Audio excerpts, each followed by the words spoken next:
আসসালামু আলাইকুম। আশা করি সবাই সুস্থ আছেন, ভালো আছেন। আলহামদুলিল্লাহ আমরাও সুস্থ আছি, ভালো আছি। তো এটা হচ্ছে আমাদের হিস্ট্রি টেকিংয়ের 4 নাম্বার ভিডিও। মোটামুটি এর মাধ্যমে আমরা হিস্ট্রি টেকিংয়ের ইম্পর্ট্যান্ট টপিকগুলো কভার করে ফেলবো। সো আজকে ভিডিওর যে টপিকগুলো আছে সেটা হচ্ছে mainly travel history, menstrual history, তারপর হচ্ছে অবস্ট্রাটিক্যাল হিস্ট্রি, আর হচ্ছে কিছু সিস্টেমিক ইনকোয়ারি। আচ্ছা, তো ট্রাভেল হিস্ট্রি ইম্পর্ট্যান্ট কেন? কজ দেখা যায় যে কেমো প্রোফাইল অ্যাক্সিস না নিয়ে অনেকে ঘোরাঘুরি করে বলতে আসলে অনেকেই আছে যে ভ্রমণ বিলাসী মানুষ, তো তারা হিল ট্র্যাকস ঘুরে বা কোথাও নদী দেখতে যায় বা সমুদ্র দেখতে যায় এইসব জিনিস। সো হিল ট্র্যাক এরিয়ায় একটা ডিজিজ খুবই কমন, ভেরি ভেরি কমন। হ্যাঁ, সেটা হচ্ছে ম্যালেরিয়া। সো আমরা যখন একটা পেশেন্ট আসলো, সাপোজ আমাদের এখানে জ্বর নিয়ে, তার প্রচণ্ড জ্বর। সো আমরা তার হিস্ট্রি নিয়ে কিছুই পাচ্ছি না, মানে আসলে কোনো ডিজিজের দিকে আগাতে পারছি না। তো তখন আমরা হিস্ট্রি নিয়ে হচ্ছে ট্রাভেল হিস্ট্রি। ট্রাভেল হিস্ট্রিতে সে বললো কি আমি হচ্ছে হিল ট্র্যাক দিয়ে ঘুরে এসেছি। তো হিল ট্র্যাকে কি, তখন আমরা ইজিলি পিক আপ করে নিতে পারবো যে হ্যাঁ তাহলে তার কী হয়েছে, তার হচ্ছে ম্যালেরিয়া হয়েছে। বিকজ হিল ট্র্যাকে ম্যালেরিয়া খুবই কমন, একটা হচ্ছে কমন একটা ডিজিজ। আচ্ছা, তাহলে এইভাবে আমরা ট্রাভেল হিস্ট্রি নিব। এছাড়া ময়মনসিংহ দিনাজপুর এলাকায় একটা ডিজিজ কমন, সেটা হচ্ছে কালাজ্জার। ওকে। আর উত্তরবঙ্গের দিকে যদি যাই, যেমন রংপুর, দিনাজপুর, এইসব জায়গায় একটা ডিজিজ কমন, সেটা হচ্ছে ফাইলেরিয়াসিস। ফাইলেরিয়াসিসের আরেকটা নাম আছে, সেটা হচ্ছে এলিফ্যান্টিয়াসিস। এটা হচ্ছে আমরা যদি আশেপাশের আবার রাস্তাঘাটে দেখি কারো পা ফুলে হাতির পায়ের মতো হয়ে গিয়েছে, ঠিক আছে, এটা অনেক সময় দেখা যায়। বা মূলত আমাদের বাংলাদেশে হচ্ছে এইসব পেশেন্টরা, পেশেন্ট বলতে তাদের হচ্ছে যারা গরিব পেশেন্ট থাকে তাদের দেখা যায় যে মূলত রাস্তায় ভিক্ষা করতে দেখা যায়, বা হচ্ছে ভিক্ষুক হিসেবে আমরা যাদের চিনি। তো এরকম অনেকজনই আছে যাদের হচ্ছে এলিফ্যান্টিয়াসিস হয়ে আছে। তো ডিজিজটা যদি কারো অপরিচিত লাগে, সো যদি কোনো সময় দেখেন যে কারো পা একজন একটা ফুলে হাতির মতো হয়েছে, সেটা হচ্ছে এলিফ্যান্টিয়াসিস। আচ্ছা, সো এইসব ক্ষেত্রে আসলে আমাদের ট্রাভেল হিস্ট্রি নেওয়াটা গুরুত্বপূর্ণ। এখন আসি মেনস্ট্রুয়াল হিস্ট্রি, যেটা হচ্ছে ফিমেল পেশেন্টের মাস্ট নিতে হবে একটা ফিমেল পেশেন্টের। সো মেনস্ট্রুয়াল হিস্ট্রি নেওয়ার সময় আমাদের যে সব কোশ্চেন ফলো করতে হবে, যে ম্যানারটা ফলো করতে হবে, সেই সব জিনিস নেওয়ার কথা। সো সেখানে কী বলতে হবে, সেই সব কোশ্চেন আস্ক করতে হবে পেশেন্টকে যে এইজ অফ মেনার্কি, মানে তার মেনার্কি মানে কি, মেনার্কি হচ্ছে তার প্রথম যে সময় মেনস্ট্রুয়াল শুরু হয়েছিল, মেনস্ট্রুয়াল সাইকেল, সেই এইজটা কত বছর বয়স থেকে মনে হচ্ছে আসলে রিপ্রোডাক্টিভের জন্য তৈরি হয়েছিল।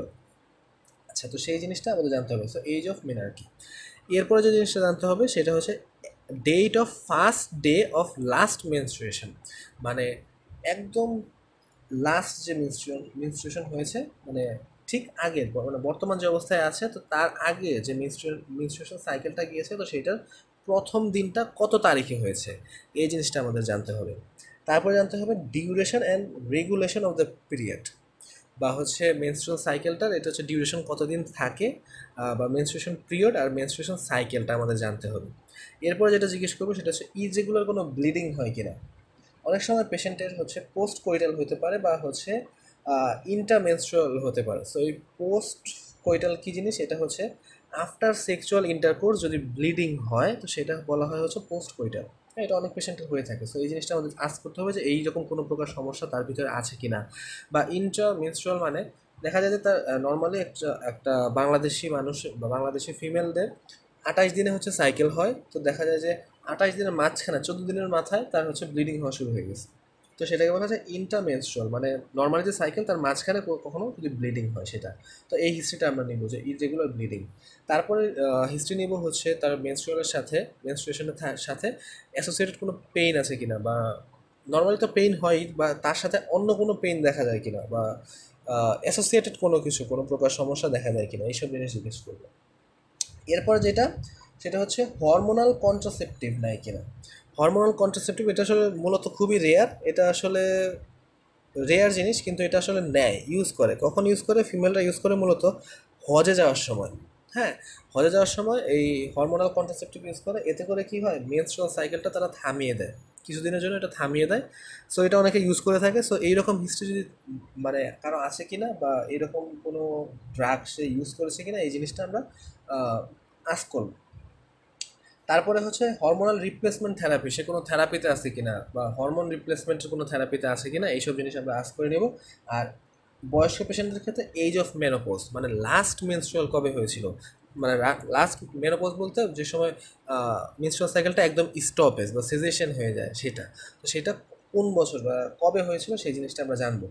সো এই জিনিসটা জানার পর আমরা হচ্ছে এটা হিস্ট্রিতে লিখবো। আর নর্মালি হিস্ট্রিতে যে দুইটা টপিক আমাদের কোনোভাবেই বাদ দেওয়া যাবে না, সেটা হচ্ছে menstrual period, menstrual cycle and last menstruation period. এই জিনিসটা এটা আমরা কীভাবে প্রেজেন্ট করবো, ঠিক এইভাবে, উপরে হবে মেনস্ট্রুয়াল পিরিয়ড আর নিচে হবে মেনস্ট্রুয়াল সাইকেল। যেমন এই যেখানে লিখেছি যে সাপোজ এই পেশেন্টটার মেনস্ট্রুয়াল পিরিয়ড ছিল 4 থেকে 5 দিন এবং মেনস্ট্রুয়াল সাইকেল ছিল 28 দিন। মূলত এটা +-2, কারো হচ্ছে 26 দিন হতে পারে বা কারো হচ্ছে 30 দিন হতে পারে, সো এটা ভ্যারি করে। আর লাস্ট মেনস্ট্রুয়াল পিরিয়ড এটা হচ্ছে কতদিন ছিল, এই জিনিসটা হচ্ছে আমাদের জানতে হবে। তো মেনস্ট্রুয়াল হিস্ট্রি থেকে এতটুকু জানলেই চলবে। এরপরে আসি অবস্টেট্রিক্যাল হিস্ট্রি। এই হিস্ট্রিটা মূলত হচ্ছে গাইনিয়ান অবস যে সময় সেই সময় হয়, থার্ড ইয়ার এটা লাগে না। সো এখানে জাস্ট একটু জানলেই হবে যে এখানে যে যে কোশ্চেনগুলো জিজ্ঞেস করতে হয় সেটা হচ্ছে নাম্বার অফ দ্য প্রেগনেন্সি, আর হচ্ছে কত বছর ধরে সে ম্যারিড ফর ড্যাশ ইয়ার্স, তারপর হচ্ছে নাম্বার অফ প্রেগনেন্সি, আর হচ্ছে age of the last child. এই তিনটা জিনিস জানলেই হবে। বাকি যেসব জিনিস আছে প্যারা গ্র্যাভিডা, এইসব জিনিস এখন না জানলেও চলবে, এগুলো ভবিষ্যতে যখন পরবর্তী বড় ক্লাসে আমরা যাব তখন আমরা এসব জানলেও চলবে। আচ্ছা, সো এই কয়টা হিস্ট্রির মাধ্যমে আমরা এতদিন যে পড়েছি এই কয়টা পার্ট প্লাস আজকের এই ভিডিও, আজকে যে 4 নম্বর পার্ট, সো এই ভিডিওর এই কয়টা টপিক, এই অবস্টেট্রিক হিস্ট্রি পর্যন্তই মূলত হচ্ছে আমাদের মেইন হিস্ট্রি বা হিস্ট্রি প্রপার। এখন আরও কিছু জিনিস আমাদের দরকার। কীরকম দরকার, আসলে পেশেন্ট অনেক সময় ভুলে যায় তার হিস্ট্রি দিতে, তো তখন আমরা পেশেন্টকে কী করব, পেশেন্টকে আমরা লিড দিব। হ্যাঁ, লিড দিয়ে তার কথা বের করার চেষ্টা করব যে তার আসলে এইসব ডিজিজগুলো আছে কি না। তো সেই জিনিসটাকে বলা হয়েছে সিস্টেমিক ইনকোয়ারি। সিস্টেমিক ইনকোয়ারি বলতে সাপোজ কোনো পেশেন্টের কোনো একটা সিস্টেমের সমস্যা, আসলে এই সিস্টেমিক ইনকোয়ারি কিন্তু এটা হিস্ট্রির পার্ট না। মানে আমরা যে সময় হিস্ট্রি লিখবো তখন কিন্তু আমরা সিস্টেমিক ইনকোয়ারিতে আমরা এইসব জিনিস লিখবো না। এই সিস্টেমিক ইনকোয়ারিটা হচ্ছে আমরা পেশেন্টের থেকে হিস্ট্রিটা নেওয়ার জন্য, প্রপারলি হিস্ট্রি নেওয়ার জন্য, সেই কারণে আমরা সিস্টেমিক ইনকোয়ারি এই টপিকটা এখানে এনেছি যে আমরা তাকে কী কী কোশ্চেন করবো, ঠিক আছে, করে তার কথা পেট থেকে কথা বের করব, বা সে ভুলে গেলে সেই কথাটা বের করবো যে তার আসলে এই ডিজিজটা আছে কিনা।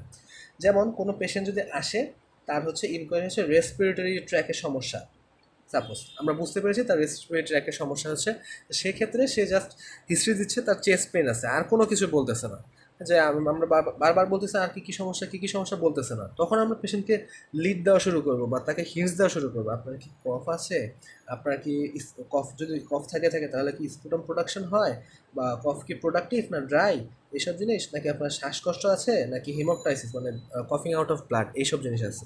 মানে মূলত আমরা তখন পেশেন্টকে ধরিয়ে দেওয়ার চেষ্টা করবো যে এইসব জিনিসগুলো আপনার আছে কি না। এটা হচ্ছে সিস্টেমিক ইনকোয়ারির পার্ট। সো এটা হচ্ছে রেসপিরেটরি ইনকোয়ারিতে চলে গেল। এরপরে যেটা, সেটা হচ্ছে সিভিএস ইনকোয়ারি। সিভিএস ইনকোয়ারিতে কি, আমরা জিজ্ঞেস করবো যে আপনার কি বুকে ব্যথা আছে নাকি, বা আমরা জিজ্ঞেস করবো আপনার কি শ্বাসকষ্ট আছে নাকি, আপনার কি সিনকপ আছে নাকি, আপনার কি ইডেমা আছে নাকি, বা ইডেমা নর্মালি আমরা জেনারেল এক্সামিনেশনে দেখে থাকি। এছাড়া পেশেন্ট নিজে বুঝে নাকি যে আমার বডিটা ফুলে গেছে, এইসব জিনিস জিজ্ঞেস করা। সো তারপরে হচ্ছে জিআইটি ইনকোয়ারি বা অ্যাবডোমিনাল কেসে ইনকোয়ারিতে কী কী করবো, সেটা হচ্ছে আপনার কি পেটে ব্যথা আছে, আপনার কি ভমিটিং আছে, তারপরে বাবা আপনার কি খেতে সমস্যা বা হচ্ছে খাবার গিলতে সমস্যা হয়, যেটাকে আমরা বলি হচ্ছে ডিসফ্যাজিয়া। আচ্ছা, তারপরে আপনার কি ম্যালেনা আছে, ম্যালেনা বলতে এখানে dark sticky স্টুল that contain partially digested blood. এর মানে হচ্ছে আমরা যে স্টুল পাস করব তো সেইখানে হচ্ছে ব্লাড থাকা, তো সেটাই হচ্ছে মোটামুটি মেলে না।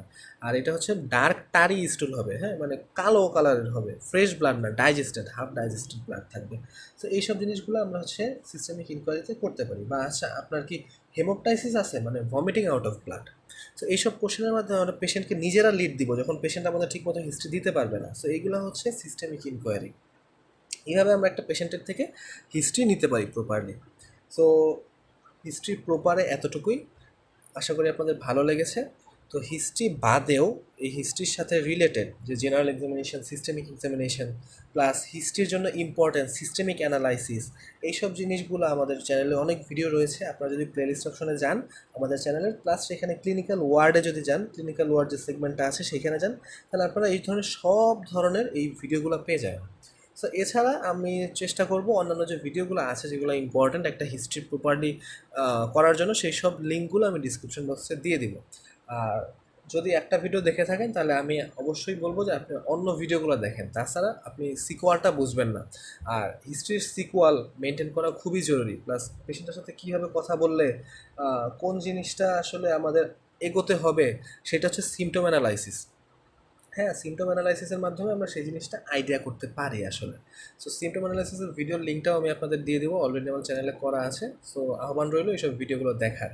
আর যদি আপনাদের মনে হয় যে আমাদের ভিডিও দেখে আপনাদের উপকার হচ্ছে কোনো, বা আপনাদের এগুলো হচ্ছে গুরুত্বপূর্ণ বা কাজে লাগতেছে, তাহলে সেক্ষেত্রে অবশ্যই আমাদের এখানে কমেন্ট করে জানাবেন এবং শেয়ার করবেন এগুলো আপনাদের বন্ধুদের সাথে। তো এতক্ষণ সাথে থাকার জন্য অসংখ্য ধন্যবাদ। আসসালামু আলাইকুম।